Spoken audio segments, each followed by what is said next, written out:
Hey everybody, how's it going? You're here for another Griscom stream. Should be a good one. Going to build off of some of the themes that we got into last week regarding the question of the party, because that seems to be what everybody's talking about today, or at least sort of dancing around. And some people who really see that not really as a serious theoretical question, but as a question of how tough you are. And I want to sort of put that idea to bed and sort of move on, start moving us into a more not just practical, like just like a more grounded direction, because this is a very serious question. The title of this video, as was the last one, is like, yeah, we need a new party, but what kind? How does that work? What does a party even look like or function like? What is the difference between a socialist party and just every kind of run-of-the-mill political party?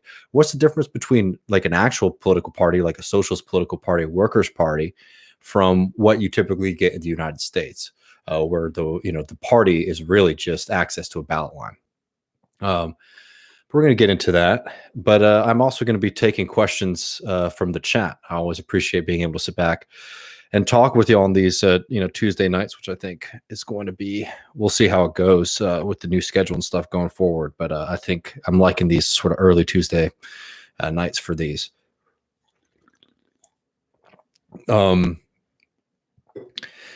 So yeah, for people who are new to this, basically I take questions from the chat, and I usually have a story or two or a couple theoretical focus points to go through. And this week it's going to be about the question of the party part 2. So we're going to sort of build off of some of the lessons that we learned from last week's stream. But I'll try to make sure it's accessible to everyone, so you don't necessarily have to listen to that to get into it. And all right, we got our first question here. The real question we can never shy away from when exploring a new party is Claire McCaskill voice. How do we win over white Midwestern swing voters? I mean, that's always an interesting, that's certainly an interesting character to bring up because she certainly has a lot of ideas about that. But none of those ideas seem to come up when she was running for election. It's always funny to see the people who they pick to become their experts. Thanks so much, Patrick, for that. And I'll get into that in a second, because that's the kind of mythical voter that a lot of these categories or these think pieces now get into, especially when people talk about like the new right. And I think it's definitely worthwhile to consider, people who might be left behind. But it's always interesting that the people who they have in their imagination just seems to be this non-existent voter who's sitting around saying, well, I was going to vote. I was going to maybe even vote for the Democratic Party. But what I really wanted to see was that they double down on making sure that they just implement as much austerity as possible and do as little to help, my community. Which is always a funny coincidence.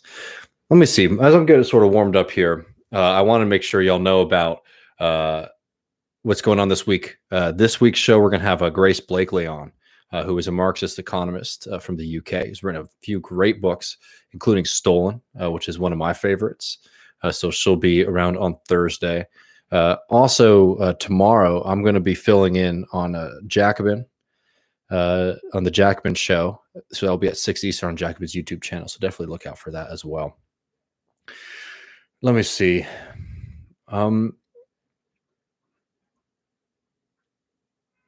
Yeah, Patrick Stevens, thanks again. Patrick Stevens says Malika Jabali does a great job exposing this myth. And, that's a big reason why Malika Jabali was our first official guest on the new show, Left Reckoning, because I do think it's important to not go so far into this kind of, politics where people aren't recognizing the fact that the Democratic Party has lost its working class base. Like, there is no doubt about it. But what's happened with that working class base, especially in those like Rust Belt communities that people like McCaskill's talking about, that all these, pundits are fixating on, what happened with that base, really statistically, it has not been proven that that base went and voted for the right wing or voted for Trump. What we've seen and in this country, and it's something I talk about a lot on these streams, is not that there's been this massive shift of like the working class to the right. There are communities that have done that, and I think we need to like look into those and strategize and deal with them. But it's very much overstated, right? And a big part of the Trump phenomenon was all of these people, including especially actually liberals in the media, creating this story that that what happened with Donald Trump was the white working class rose up, right? And we've seen time and time again that that wasn't really the case. What we have seen is there has been a massive shift in the voting patterns of working class people in this country, and that shift really has been non-voting. One of the biggest things that we have to deal with, especially if we want to build a socialist politics in this country, is going to be dealing with what I call voter depression. It's not that people don't recognize that the world is messed up. It's not that people don't even recognize that the rich are the reason why. Is that they really just don't believe you that things are going to get better by actively being involved in politics. That is one of the most serious theoretical and psychological hurdles that we have to deal with on the left today. And it's going to be a really hard thing for us to be able to get over in the US context, especially because we've had so much of our social organizations hollowed out. We've had a massive decline in union membership, but we also really don't have the tradition, like, because when people talk about like, oh, we claim the Democratic Party, which is just like, what Democratic Party are you ever talking about? Because we don't have in this country like any history of like an actual labor party that operated in the way that a political party needs to, which might as well be a good place to jump into um, to the kind of main focus of what I want to talk to tonight, which is what are we facing when it comes to the electoral arena, but also more importantly the political and the political economy arena. What's going on in this country? In politics, we're seeing a Democratic Party that is very happy to align itself with corporate diversity and Prop 22 to wage war rhetorically on American capitalism. Right? We're going to come and fight for the the little man who's been left behind. We're going to make the rich pay their fair share. All that kind of stuff that we get from even the Joe Bidens, right? And what fundamentally is that politics about? It's about acknowledging the problems of capitalism, right? Or the problems of the system. Obviously, they're not using that kind of rhetoric. They're not calling the system by its name, right? They acknowledge the problems in this society, and then they don't do anything about that, right? That's what you essentially get from the Democratic Party, bar none, right? And the Democratic Party functionally exists to capture a lot of frustration with the system as it is, and to channel that into to people voting for them to say like, okay, we'll look at the right wingers on the other side and look what they're going to do to you, right? We all know that's a dead end politically. We all know what that is. Like that's not like actually like a very deep left-wing insight.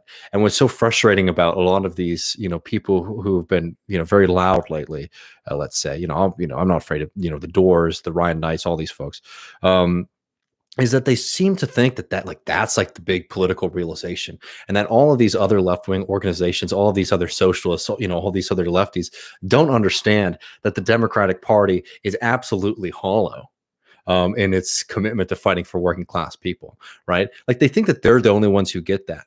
And which is ridiculous because like that's the first level analysis, right? The second level analysis is just like, okay, what do you want to do next? How can we build something that can change this dynamic?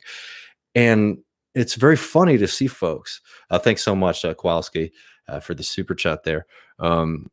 It's so funny to to see folks like that who act like they're super radical, but they only see politics through this very narrow electoral lens, right? It's like it's funny for somebody to actually like not to get too theoretical or anything like that, but it's funny to have somebody consider themselves to be a radical socialist, right? And actually spend the majority of their time fixating on parliamentary tactics and electoral strategy, right? That's obviously a part of building the politics that we want to build, but it's very interesting to see these people who think that they've actually are so radical that they've broken out of this paradigm, are very incapable of ever escaping it, right? Because fundamentally there's this idea that there's just going to be either I think for especially for people like in Knight's case, like I actually think that what's going to happen is there's just going to be this massive like voting surge, and like everything's just going to fundamentally change if you just get the right person on the ballot.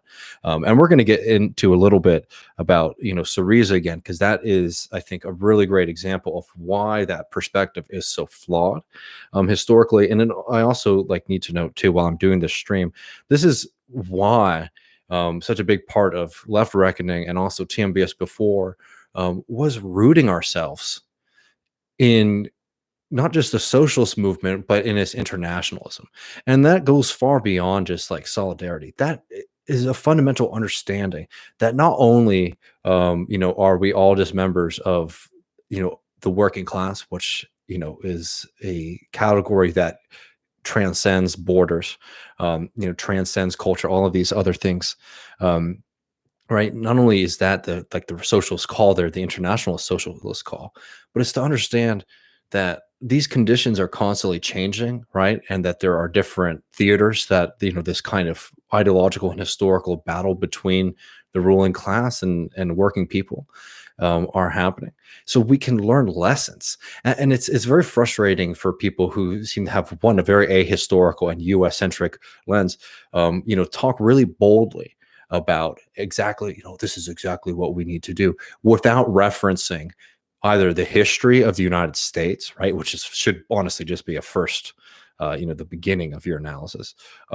Two, the international socialist movement and what's happened in other countries, all the way back to 1917, what happened with with vanguardism and Leninism, to what's happened with these new kind of left populist parties across Europe, and also across South America over the past few decades. Very different, by the way, the reality between a lot of these South American left-wing parties and what we saw in Europe over the past 10 years.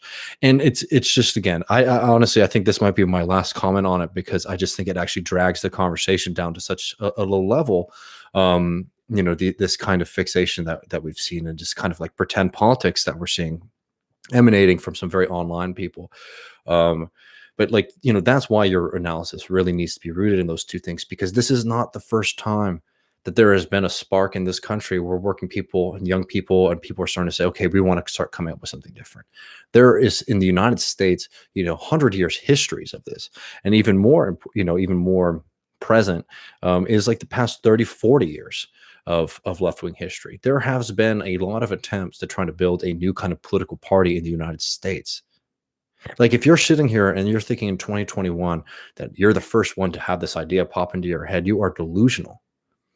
The question is not what, and do we need this? The answer is yes, but it's like, how do you build it, and what does that mean, like, functionally? And it's not an easy answer. It's a hard task. It's a serious task, and it's one that has to be rooted both in actual practical organizing, in history, and in serious socialist theory. So that's sort of my top line on this, that I want to open up with as we start to talk about what's happened in other what's happened in other contexts. So in the United States, the fundamental reality is this: you have a Democratic Party, which is very obvious, everybody knows this at this point, is willing to sell you out. They'll promise you $2,000, and then they'll say, like, oh, actually, we talked to the experts, we can't do this. And then you have this rabid dog of which is the Republican Party, which is just willing to just decimate the working class and the entire country, frankly, to maintain the power for its very particular U.S. base. That's another thing that should also be noted, is that a big mistake that you can make if you're sort of just getting into socialist thought is to think that the ruling class is united. Like the industrial bourgeoisie, the people who own like the actual factories and those aspects of the economy, they have very different interests than the financial economy. A lot of times those align, but it's not a universal alliance, right? So you also have to understand, when we talk about, oh, the Democratic Party is a party that is has ruling class interests. Well, yes. And then you say, well, the Republican Party is a party that has ruling class interests. You say yes, but it's not always the same portion of the ruling class that's being represented by either which party. Um, a lot of these parties functionally, they have not necessarily that they're getting their marching orders from the people at the very very top, but they actually have the long term interests of of those parties. Sorry, of those classes in line, right? And we saw like there was a big fight, when we talk about this massive transition in American capitalism, and that was also very much mirrored in the United Kingdom. You see that there was a lot of pushback from industrial capitalists to the kind of financialization of the economy because it was not necessarily a good deal for them.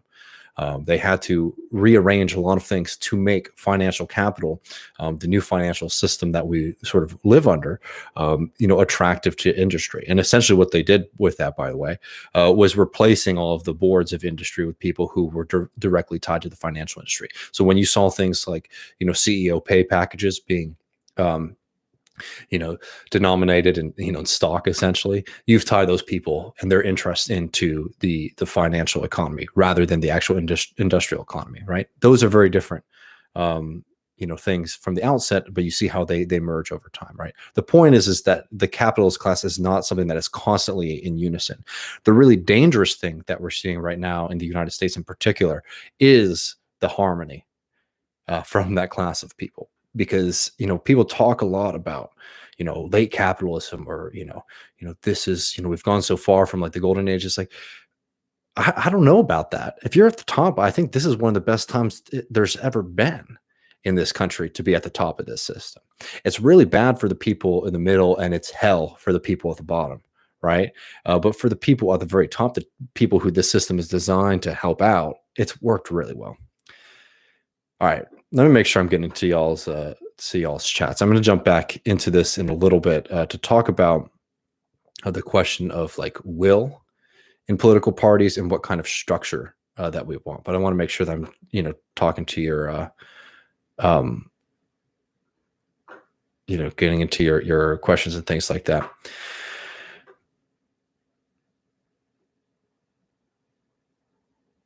Let me see. Is it possible to start a new party without convincing a current elected official with national name recognition up front? Look, I think like that would be very beneficial. For example, I think we had a missed opportunity with Bernie. Not sort of like at least throwing his weight behind some kind of, proto party. I mean, Bernie like has done a lot of good. And I talked about this in the last stream. But, this is something that, we definitely could use, is having somebody like him direct us, because, Bernie brought so many people together, and a lot of people who are sort of now floating and fighting with each other had a kind of connection with Bernie. So him sort of putting people in one direction or the other, I think would be very helpful. But the reality is, we're going to have to build this ourselves. And also the kind of structure that we want a party to be is going to need to have a strong basis in communities and in people. Like this is another point, and I'm going to get into this a little bit more in depth later, but a political party, a socialist political party, is very different from a political party in the sense of like the Green Party or the Democratic Party or the Republican Party, or the Movement for the People's Party or whatever, where you just sort of sign up.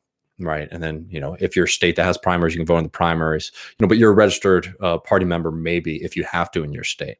But essentially all that means is that they have your name, address, and email, and, might hit you up for fundraising, versus a party that is actually member oriented, which means that it's like run by the membership. It's run by the members of the party, which means you have more responsibilities than just voting responsibilities. And that's the real kicker to a socialist movement, because what is the point of socialist politics?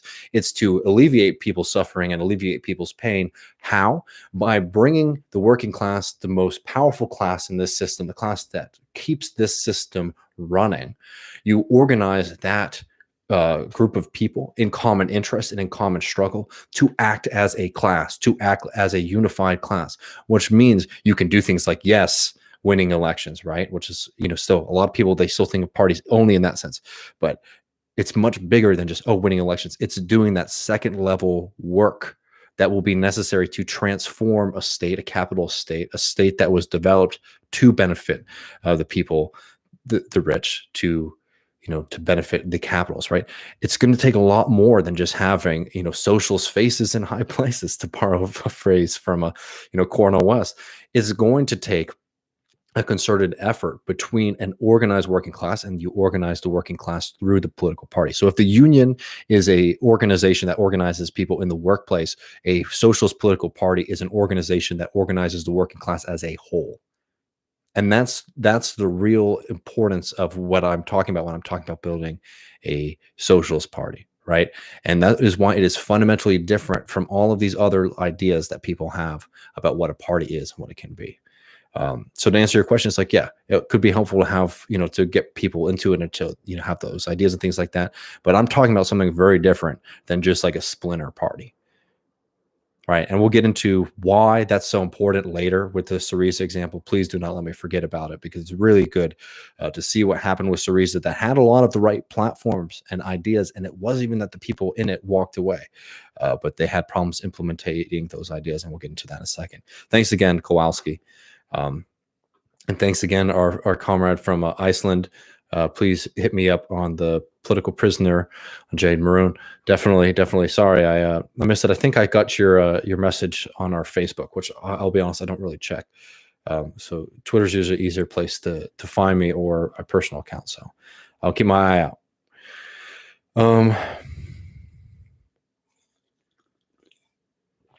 Let me see. Some show up for each other in the chat here. I'm trying to keep up with all of y'all. Okay, someone asked, can you talk about how we're at a point in history where capital has never been stronger? What implications does this have for building a socialist future? I mean, it means it's more dire. What I mean by that is, like, you can look at the statistics when we talk about the concentration of wealth. The wealth hasn't been concentrated in the hands of a small few like it has today.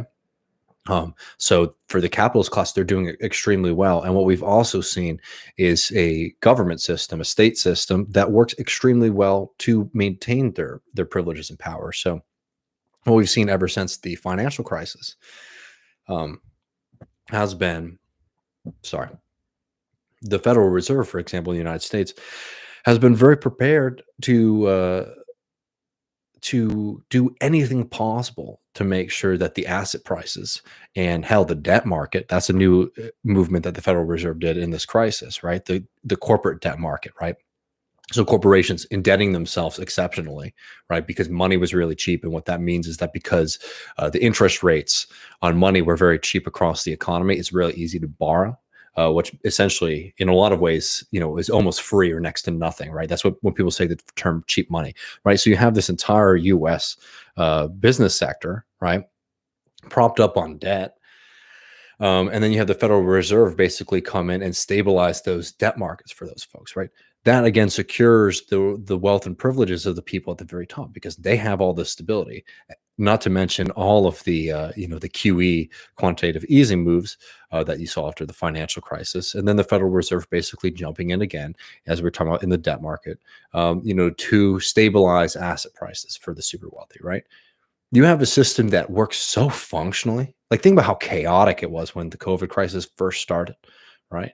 Think about it was Donald Trump, presidency, which was a, disaster all the way through, right? When it came to actually like functionally, performing most of it's the aspects of government at the federal level, right? The Federal Reserve, which again, is not directly controlled by Donald Trump, that's why it works so well, did a very great job at maintaining the dominance of capital in the United States. Right. So you have a system that has done a great job at funneling wealth to them all the time. And then you have a government system that is ensuring that those, assets really are never at threat for the bourgeoisie, for the ruling class as a whole. Right. There are losers, right? There's always going to be some losers, but as a whole, that class has a system that works extremely well for them in protecting themselves. So it's never been stronger. And what does that mean for a socialist organization? I mean, it makes it dire. It means that we have to overcome a lot. It means that any of these escapist fantasies that a lot of socialists have had for a long time, that the system was just going to collapse on itself and we were just going to walk, across the ashes and basically skip, over politics. The kind of political development that we need to win. It's just like, that's not going to happen. We have to do it. Eat vegetables. I don't know if that's to me, to everybody listening, but probably good for all of us to do that. Um,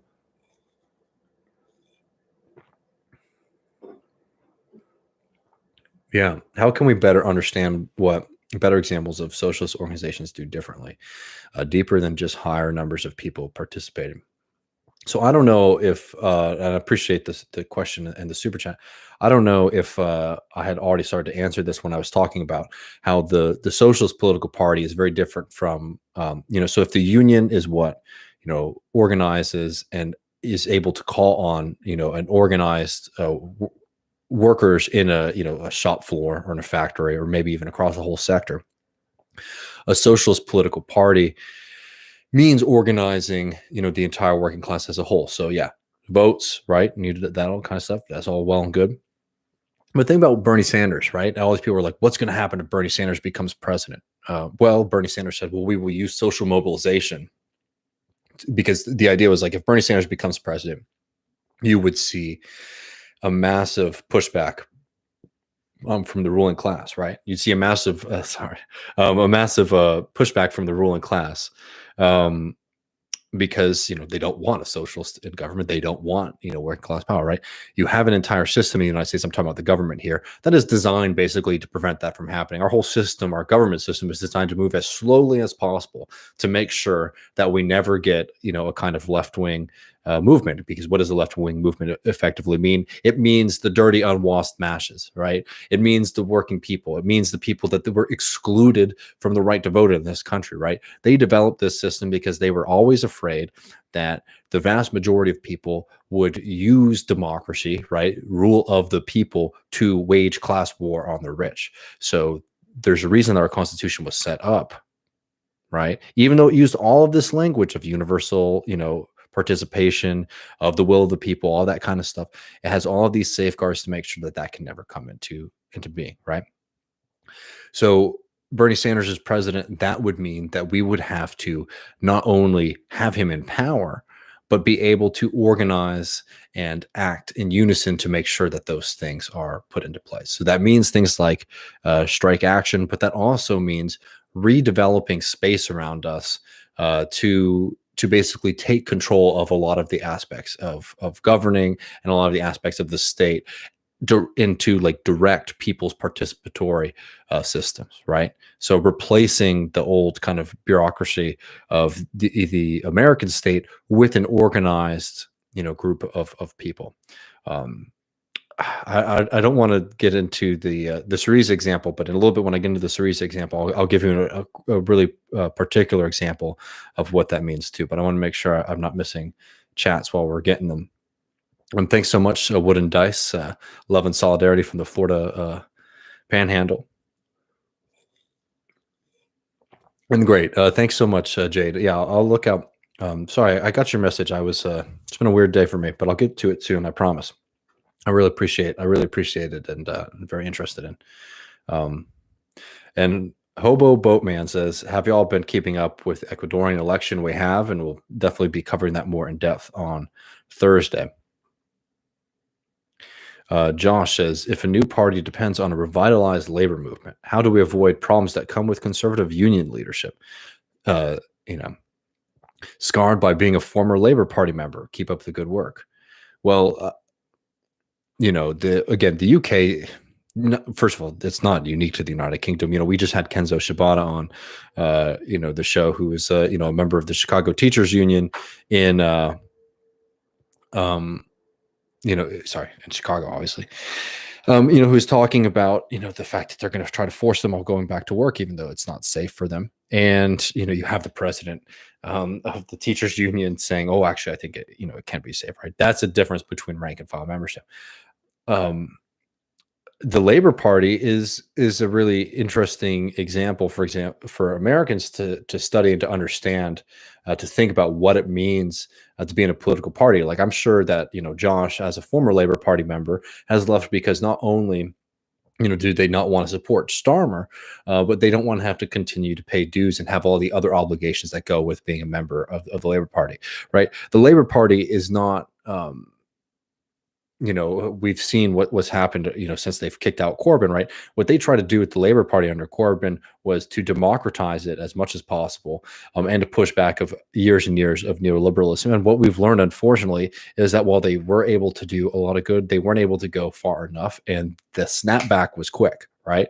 So people don't misunderstand my statements on the Labour Party, but the Labour Party exists in a much different space, for example, than the Democratic Party, because it has that kind of potential intention of, again, it's the Labour Party, of like being the organized party of labor. A socialist party would go much further than labor, even historical labor, by the way, in its proper organization. But there was that aspiration, and that's that was the interesting hope of Corbyn. Was that he was going to be able to shake off just the years and years and years of betrayal that you'd seen from the Labour Party. So to get back to Josh's question, which is about how do we overcome conservative union leadership, I mean, that means doing the same kind of work that needed to be done in the Labour Party writ large, which is organizing the base to be able to challenge the people who have taken over these organizations. We have all of these organizations in the United States and the UK and across the globe that were designed to be, the voices or the systems for working people that have decayed. And you have, people at the top of those organizations who are very comfortable with themselves and very comfortable with their systems, and they don't want to see any kind of radical shifts happen, right? So, I mean, frankly, I'm sorry to have a kind of broad answer here, but it's just going to have to take more militancy, and pushes for democracy within those unions, right? Because that's going to be a problem, no doubt about it. Damn, yeah, I can't even imagine. So,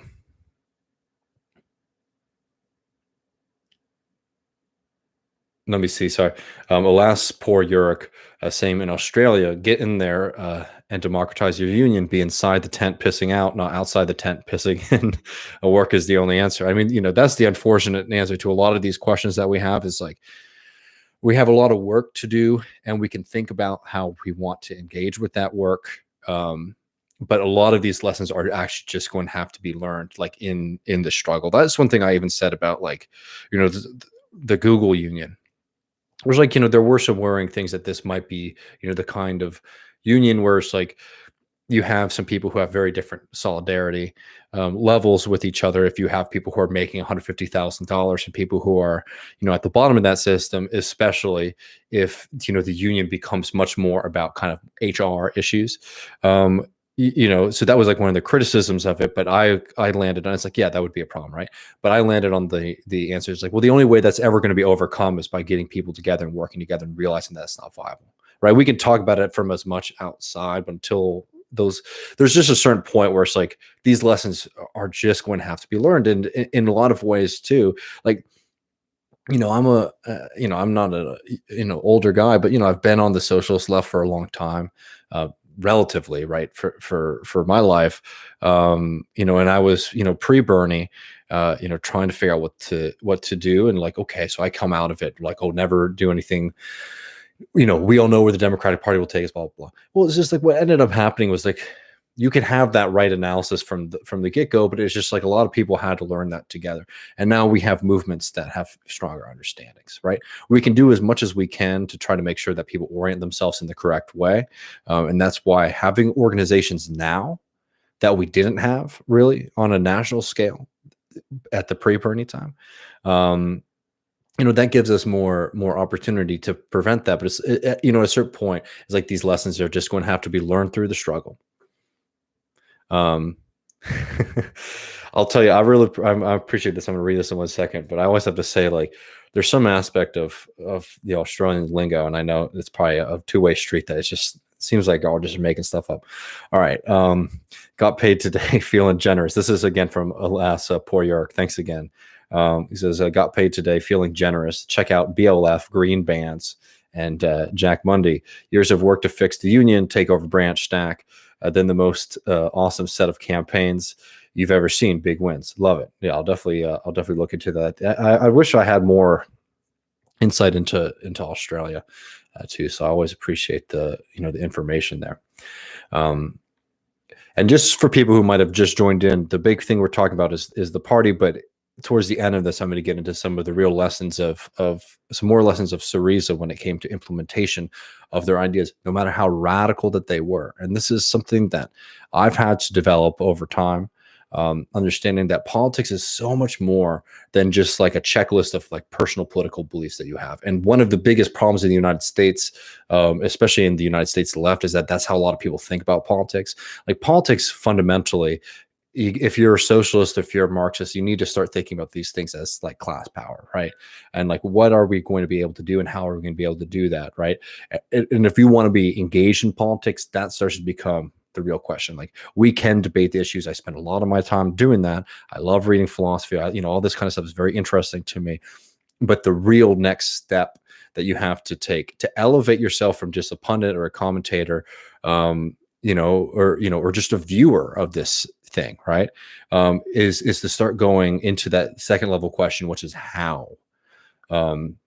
Because there's a lot of people who have good ideas about how to fix things, but the question is always going to come down to how. And then the great thing about this is that socialists and socialist theory and socialist history and this movement has been trying to wrestle with that question for a really long time, which is why I just think it's really important to root yourself in the history, in the theory, and in the internationalism, so that we can learn from each other and just not do the same mistake again. Because I'll tell you one thing, as somebody who comes from poverty, somebody who is just like constantly seeing the effects of this empire and this system on people around me, and also just people all around, people close to me directly, and there's just people every day when you walk out on the street. I don't want to be 60 years old and looking back and saying, wow, we had this radical moment in the United States where people really were trying to do something different, and we just do the exact same thing again because a couple of people didn't want to spend a little bit more time digging into the history and spending the actual time doing the real work. So let me see here. McMindfulness, who moved my cheese? Let me double check this because I'm not familiar with the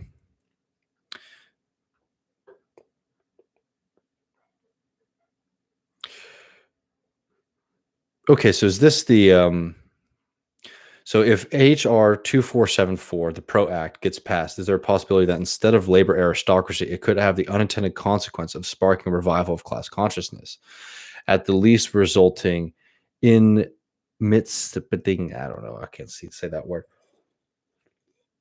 I'm sorry, friend. I'm gonna have to remind myself of the House bill there, right?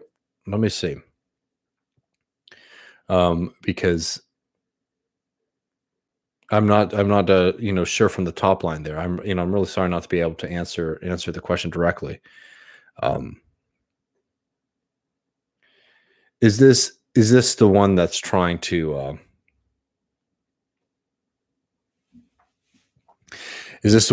reject a lot of the right to work stuff? If anyone in the chat can jump into that and let me know. I'd love to be able to make sure. Yeah, protecting the right to organize. Yeah, exactly. I just want to make sure I wasn't just talking out my ass. Thank you so much, McMindfulness. Yeah, I mean,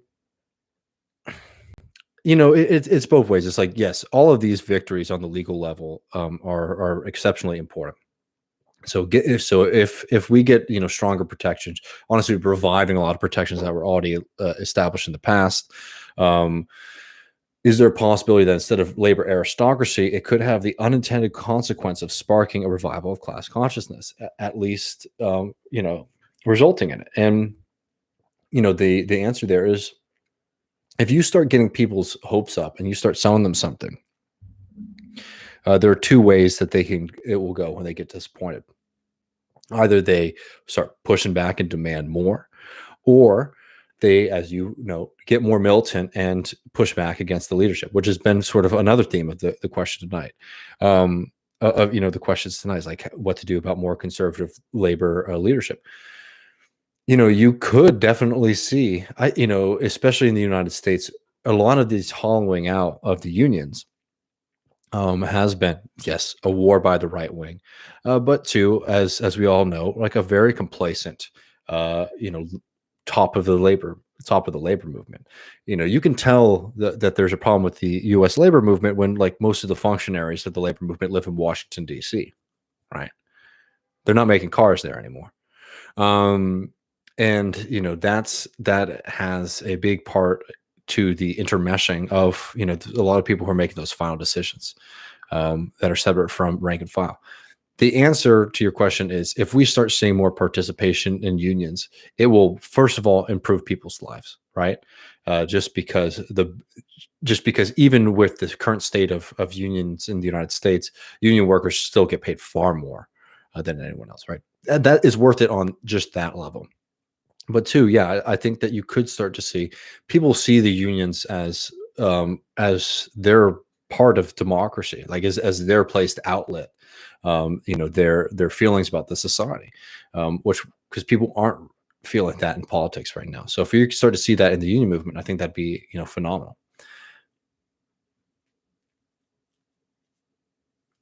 Why do we need the new party? We have the Green Party, Working Families Party, PSL, Socialist Workers Party, Socialist Equality Party, Socialist Party, Liberty Union, Socialist Alternative. Because those parties have not developed those deep roots. They're class focused parties, but they're not class rooted parties. There's a difference between being class focused and being class rooted. Class focused is great. A lot of our political movements have been class focused. The Bernie Sanders movement was class focused. The DSA is class focused, right? But we need them to be class rooted. We can develop those connections, but I'm sorry, I don't see any reason to believe, unfortunately, that those, and if you remember those organizations, it's good on you. It's important to participate in politics as much as possible, and like for example, move parties like Socialist Alternative has fundamentally helped a lot of people out. PSL does pretty decent work from from time to time. I don't like all of their lines, but they do they show up and they do work, right? I think that's great. But we need these organizations to be much more class rooted. I know those parties all have the intention of being class rooted, but they're not, right? So, if you think that, the task of fixing the Democratic Party is impossible, but you also believe that some of these parties that have been hanging out on the margins for decades are going to represent the working class, I think you might need to do a second analysis. Now, talking about the Working Families Party and the Green Party, well, it's very, first of all, those aren't socialist parties, right? And it's not even just about like fidelity to the idea of socialism. They don't have the idea that what they need to do in politics is to build a party in the way that I'm talking about, which is the organization of the working class as a whole. Right. What they believe is a kind of very populist idea. It's like, we're going to get the people and the people are going to rise up. And that's fundamentally what the movement of, the People's Party, the movement for the People's Party, whatever the hell it's called, is now, except that they have an even more delusional statement that they're going to try to create some bizarre synthesis between the right and the left on this kind of stuff, which is, a real disaster of an idea. So that's what I would say there. Patrick says, what can DSA's role be in the party that we need? For people who are in DSA, some of these arguments that I'm making might be familiar to you. Some of them might not. Some of them might be ideas that you don't particularly like. The DSA is different from those other organizations because a big part of the DSA is actually its ambivalence on that question. There is the question of the dirty break, and I haven't even gotten into the electoral program of a movement like that, right? And the question of like, do we run people on the Democratic Party line? I will tell you, it's a contingent answer, right? Which is also the position of the DSA. But the answer so far, from what we have seen, has been yes in a lot of cases. For Julia Salazar, right? Beneficial. For Jabari Brisport, who ran as a Green. Sorry, I'm talking a little bit about New York DSA right now, but Julia Salazar is in the New York State Senate. She's a Democratic socialist and is out about it and does incredible work and has helped people improve their lives, right? They have done a lot for renters already. And she's doing that as a Democratic socialist with the criticisms of the Democratic Party. If you follow politics, right, you will understand that this is not somebody who is in love with the Democratic Party structure. Right? This is somebody who is doing that work as defining her politics as something different from what you get from the Democratic Party establishment. Jabari Brisport, who is now, going to be coming into state government in New York as well, also ran as a Green, right, in previous elections, and then as a Green, and because you can run on two different parties, as a Green and as a socialist, and was not able to get through. But when he ran as a Democrat, he was able to win that election. in the primary election and then win in the general. So the answer there is it's contingent, and it's a tool to use, right? So it's always going to be something that will be changing if you have the idea, and followed like the dirty break strategy, right? The hope with the DSA or another organization would be that it can develop into something that is able to stand on its own 2 feet eventually. But it's always making that political calculus, and it's just like you need to start making that political calculus. And it's funny when people think that like members of the DSA think that what they need to do is just run in the Democratic Party forever, because that's really not the case. It varies from member to member and it varies from chapter to chapter, but for the most part, most people understand what the Democratic Party is. They're just saying, okay, we're trying to build our power, we're trying to build, people's understanding of socialism, and we're trying to do the real work of convincing people that participating in political organizations and participating in politics can change their lives. So they are using this opportunity while they have it, to win power. Like if you want socialism to win, I don't understand why that's a confusing point.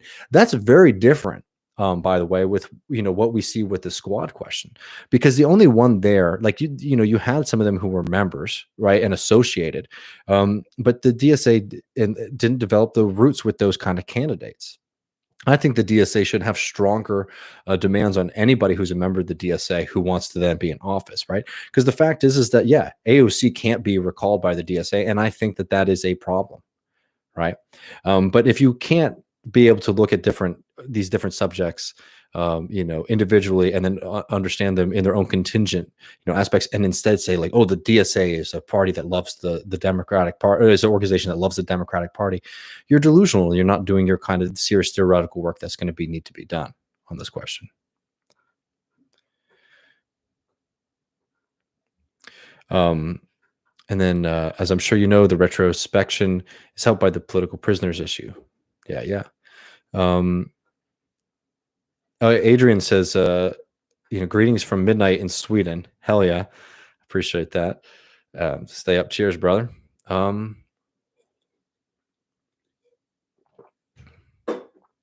Yeah, I know it says, should we place spreading of democracy to our workplaces at the center of our efforts or party? It seems like the most related. I mean, like, organizing the workplace, unionizing the workplace. That's a great part to start doing that kind of organizing. We need those political organizations and those social organizations to exist, right? Yeah, and Wynn says district attorney in Austin is the DSA guy, Jose Garza, and he's already doing a lot. Exactly. No, that's that's the real deal stuff. And you have people who are around in who are associated or float around in that movement, and they're allies. And it's just like we have a lot of work to do on this, and this kind of like weird fixation with some people who like think that they're the only ones who understand what the Democratic Party is, and then make these kind of broad statements about other people's about other organizations like viability, is ridiculous. It's really exhausting. And again, I want to try to elevate these conversations from just like fixating on on these folks, because honestly I muted everybody, all those guys, because I just don't think it's worth it for me to get mad constantly about it, when what we really need to be doing is trying to do this kind of development and having these conversations. Let me see.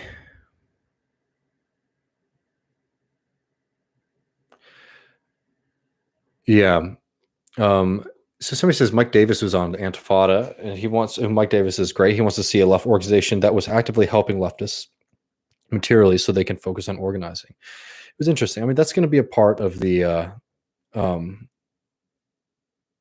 that's going to be a very important, aspect, is making sure that we're taking, I mean, that's old school professional revolutionary idea too. Like that's old school, like Leninism. Is that you have people who are outside of wage labor so that they can do that kind of work. All right, I want to get to this Syriza stuff. Yeah, when the Dem Party is a tool for leftists to obtain power where they wouldn't be able to in a conventional duopoly, right? Exactly. And it's like, I don't understand. Like these people who talk about brutality somehow don't understand the brutality of that strategy. And we have another comment from Reykjavik Rhizome, who says the only rainbow coalition that can take place in the vein of Fred Hampton's work with Young Patriots is between people who are on the left already, which the Young Patriots pretty much were, which is one of the Maroon Party for Lib. I got you, man. Thank you so much. He said that's all his money for the week. I appreciate the the support there. Um, all right, let me get to this Syriza stuff because I think this might like put a line on a line on this connection between being class rooted and class focused, and also why a socialist political party has to think about politics very differently than a lot of people who even consider themselves to be socialists do. Because it, like, here's something that will not happen, right? Let's just say that we get like a bunch of socialists elected. Um, for whatever reason, like let's just say like the kind of most basic way of viewing politics. If you're a socialist who thinks like, oh, our ideas are really popular and all we need to do is just present them to the people and then they're just going to show up and vote for us and then we'll be in power and then we'll be able to do what we want, right? I'm I'm sorry, that's not going to happen. It's not just not going to happen because I think that that's would be a difficult thing. And don't misunderstand me. I think that socialism is possible in our lifetime. I think it's a lot closer than a lot of other people think, right? But what I'm saying is like this kind of idea that so instead of like running on the Democratic Party platform, you run on the S Party platform and you do all the things that we love: Medicare for all, higher minimum wage, hell, a maximum wage, all this stuff, and everybody votes for it, right? And you have a slim majority in Congress, and the health of the I'm trying to figure out like how to frame this. Like let's say that there's this big wave and we get a shitload of these people into power, right? And we want to start implementing those policies. What those people will face is the resistance of the state apparatus to letting them do that work. And they will face the resistance of the system that has been so gutted that it has the inability to provide people with those kind of services or the things that we would want to see. We would have a revolt from the bureaucracy and we would have mass capital flight. I don't say this to depress people. I say it to tell them what we can face. Here's a historical example of that. Syriza. We've talked a lot about what happened with Syriza. And, Syriza, for people who aren't familiar, was the coalition of the radical left, which gets elected in Greece at the bottom rung, which Greece is at the bottom rung of the European Union, has just being, pelted by austerity forced by the European Union, but essentially from Germany, right? Being forced to, follow through on these austerity policies from the governments before it, even though they were very willing partners. You have all these people who show up and they vote for the left party so that they can, to end austerity, like as an alternative, right? This was the coalition of the radical left that comes into power and they sweep into power. This is Yanis Varoufakis, this is Tsipras. This was an incredible moment. If you were pre-Bernie, this was the big thing that happened. Right, we have a left-wing party in the heart of in Europe, in power. Could there be a left-wing revival? And again, I've told this story a lot, so just really quick Spark Notes version. They come into power, they try to negotiate. Germany doesn't budge. They try to force another round of austerity on the country. The European Union does. Syriza holds a vote to say, do the people accept this deal? The people vote no. Oxy, right? Despite serious, warfare from the European Union and the banks, like they shut down ATMs so that people were like, oh my God, I'm not going to be able to have access to money if this goes through, right? So you have the people reject it. You have a party who ostensibly rejects it. And then what ends up happening? Syriza ends up accepting the new austerity budget. And it wasn't because there weren't people within Syriza who wanted to do something different and they didn't have like the will, right? And it wasn't because they didn't have like the support of the people. It's because they lost the ability to be able to mobilize those systems to their advantage because they hadn't done the work of retooling the state. So like if they wanted to stand up to the European Union, they would have to be able to retool their own economy, their own legal system, all of the the parts of the state apparatus within Greece, and they didn't build the capacity to do that within the party, and they certainly didn't do that with the people because what you saw with Syriza was an evacuation from party members basically into government, and then there was a lack of connection with the people, right? So this is from Leo Panich's and Sam Ginden's book on the Socialist Challenge Today about what happened when they sweep into power. Notably, the increase in party membership was not at all proportionate to the extent of the electoral breakthrough. Even when new radical activists did join, the leadership generally did very little to support those in party apparatuses who wanted to develop these activist capacities to turn party branches into centers of working class life and strategically engage with them, preferably in conjunction with the solidarity networks in planning for alternative forms of production and consumption. All this spoke to was how far Syriza still was from having discovered how to escape the limits of social democracy. And just like so people understand, the rhetoric was there and it was also there within the party meetings, right? I'm going to fast forward a little bit and I hope this is coming through to folks, right? They had serious political and ideological fights within Syriza at this is again from the text, at the highest political organs. Disagreements over the recommended political decision about the current banks, debt, and so on were tediously repeated as if Syriza had the ability to implement them. This pattern of political behavior that proved particularly problematic. The end result was that the party did not focus on its basic duty, developing plans of action to address the difficult how of a different policy in the framework of an asphyxiated political environment. The obsessive adherence to lists of demands that are not attached to plans of action, and the acceptance of difficulties as a reason for adopting a more conventional governance mindset did not advance the party's operational capability and did not serve its political strategy. I know somebody hit me up with the chat here, so I'll make sure I get to that. But I want to, tie this point up here.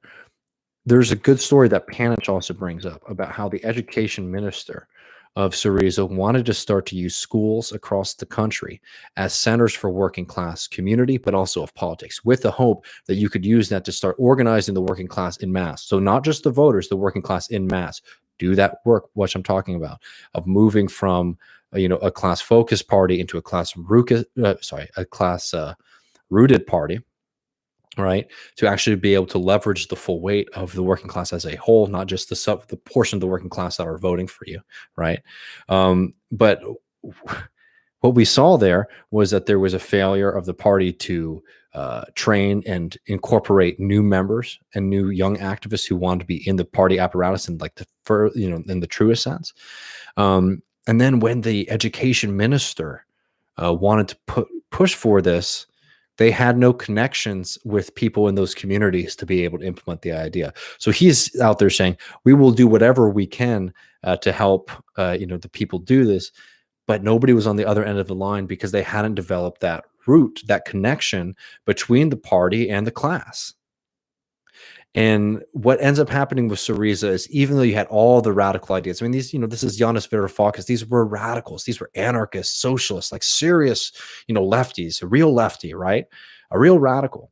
And I don't doubt any of the people like serious. Like, this was a mistake, and I'm not trying to put moral judgment on the folks in it either, right? Because this was a radical and a hopeful attempt to do something different, right? And we're just we're learning from what didn't happen, so that we can avoid in the future, not making some big condemnation about the people who trying to make this party work, right?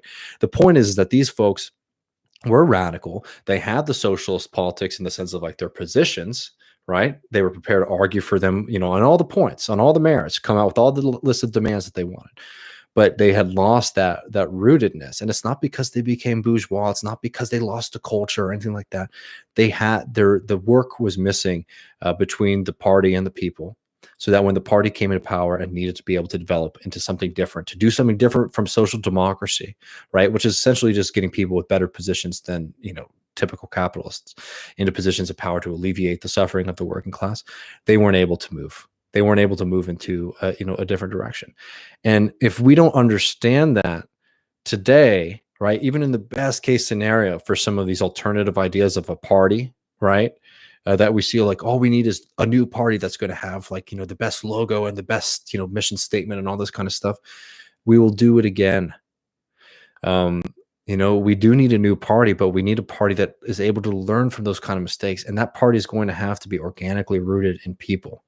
which means it's not going to come from a statement or a logo redesign or Facebook page or Twitter page. It's going to happen when people start to realize that the only way that we can do something different is by organizing together and to start to build and to have those national organizations, what we have, some of them, proto organizations, like for example, the DSA, be able to act as facilitators to build something, right?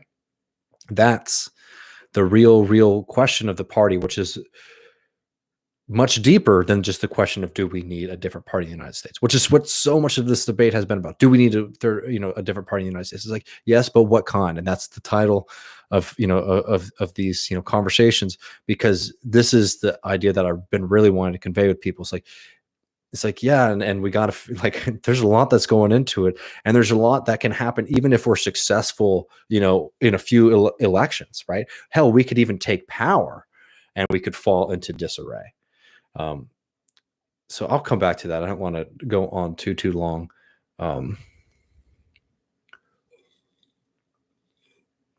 Daniel says, and thank you so much for the chat, is like, there could only be a progressive pro-labor candidate that was also pro-Second Amendment. I mean, Bernie Sanders was that too. And I think that, when you start organizing places that aren't just, the North, you're going to see, much more of that. I actually think that it's not as much of a problem for the socialists across the country as it might be for certain folks. Oh, man. All right, y'all. I mean, let me see. I mean, I think I'll do a part 3 on this, because there's a whole other aspect of this I wasn't even able to get to. I've been going for a little bit. I mean, I don't mind maybe taking another question, but I think if I go on too long, I'm gonna, run out of steam. Let me see.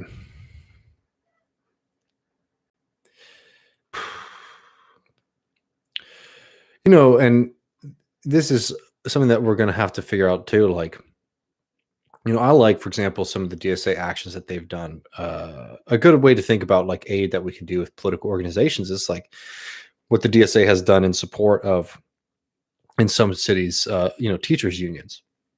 When the teachers go on strike, you get people in the media, but particularly their opponents and liberals, who are saying like, well, actually, a lot of poor kids, that's the only meal that they get, right, is through school, which is true. So DSA actually would come in and would provide those meals to folks, those kids who are missing it, to take that power away from the boss, who the boss and and the school system, so that they couldn't say that those assholes are preventing those guys want to raise, and they're going to actually let kids starve because of it, right? Which is an insane statement from the get-go, don't get me wrong. But with the DSA participating in politics in that way, is actually able to defang the power of the bosses, but also doing it in a way that is like furthering class struggle.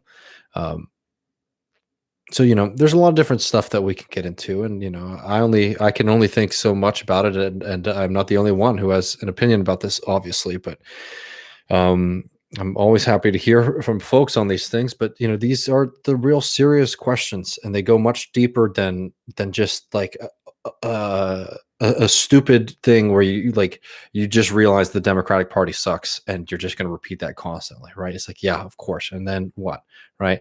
And it's also much deeper than just the fixation. Anytime you talk about any kind of different party structure, everyone just like gets fixated on 2016 and the question of, do third parties spoil elections, right?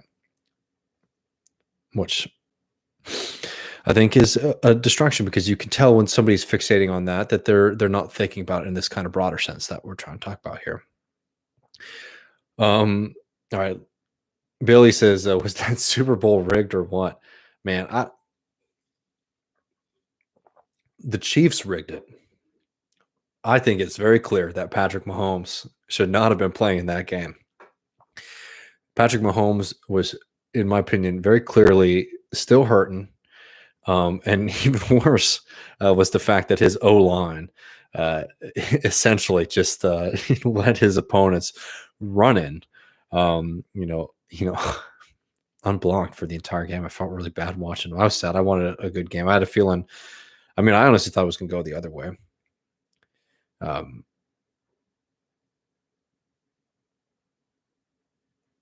Mahomes could play. Billy says he just didn't have tackles. I don't know. It was a rough game, man. Yeah, and McMindfulness also mentions is like we have to demand that we get protecting the right to organize. Past, there will be zero functioning political left without labor unions. I think that's 100% true. It's just like, and until we can start to build, like, the only way this is going to happen is through serious organizing. Um,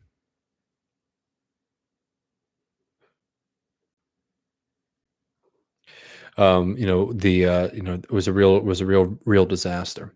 So I'm just trying to answer this question. Sorry. What was the failure of Syriza that they agreed to austerity? Was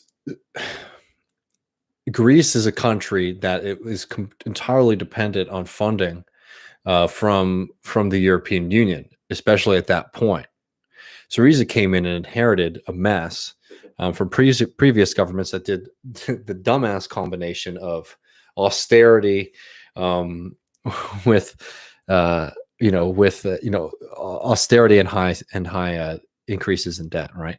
So you're not doing any kind of spending, to stimulate your economy or help people out, and then you're also ensuring that this, is a constant, problem by creating even more, budget crisis. And Greece is not. Before I get any MMT people in here, Greece is not a country that's able to, print its own currency in that situation. So they're dependent on the European Union to continue to function as a government.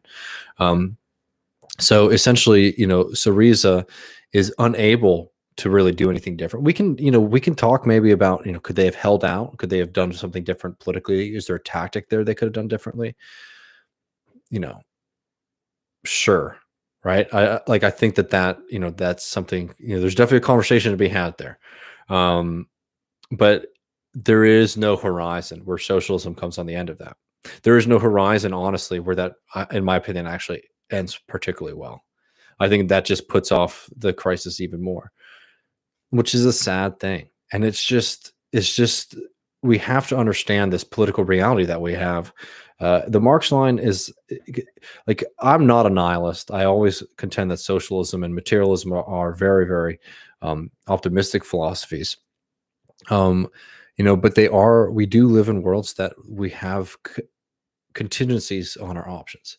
And a great example of that is the Marx line, which is, I think, one of the clearest examples of what Marx's and Marxism's position on, like, people sometimes call, like, Marxist economic determinists, which is not true. And Marx actually sums up his opposition to that line, and sort of restates the Marxist position rather well when he says, men make their own history, but they do not do so under conditions of their choosing. The weight of the dead generations, weigh on the living like nightmares or something like that. I'm bungling the poetic end to that line, but the idea is that, like, we have the ability to do, a lot, but it's contingent on the world that we inherit, right? It's not just a question of will, which is why Marxism is a different philosophy, which is a very different philosophy than idealism, right? Where it's just like, if you only have the will, right? It's like, no, you just have to understand, um, what is going to be possible. Not that history is preset or pre-written. That's the point. History is not preset or pre-written. We have to build the future, and we make those decisions. But functionally, a lot of those things are much bigger than just people as, like, individuals, which is a good thing if you're a member of the working class, because that's our power, is our potential of collectivity. All right.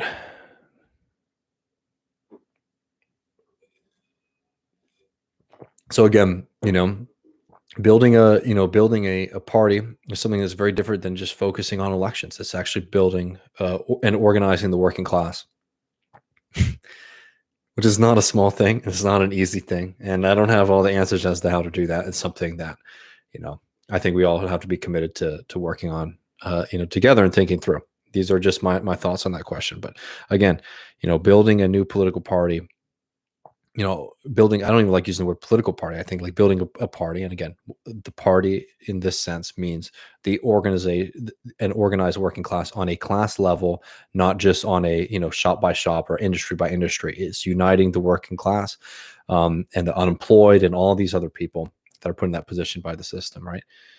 It's a lot of work. It's hard work.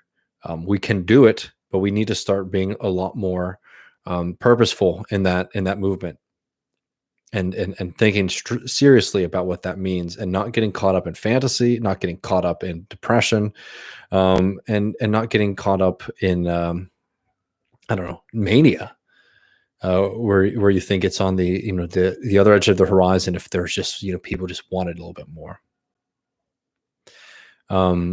Sue says thoughts on running as an independent and caucus with Dems rather than create a new party and bureaucratic.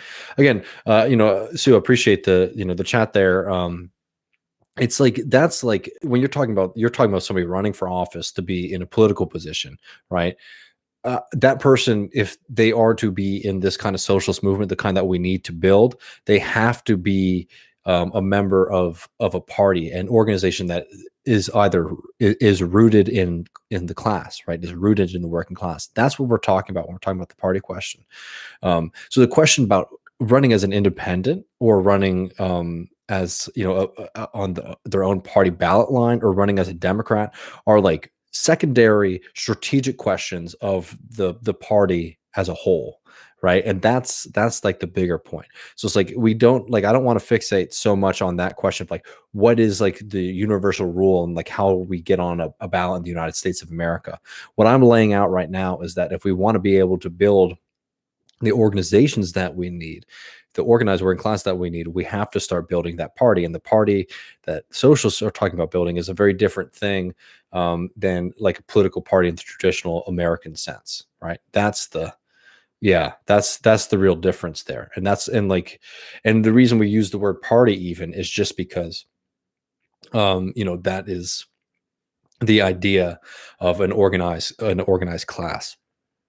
Like, not to get too fixated on the political parties as they exist in the United States. All right, y'all. I really appreciate everybody. We're going to be talking. With Grace on Thursday. Grace Blakely. I'm really looking forward to that conversation. Coronavirus, economy, financialization, and I'm hoping, if we have time, to get a little bit into capital controls. And also, I'll be a guest co-hosting. On the Jackman Show tomorrow. So appreciate all of y'all. I can't wait to God, we got a good troll in here. He's very ignorant about something called the Communist Party. But anyways, I'll talk to all of y'all later. See you soon. Bye.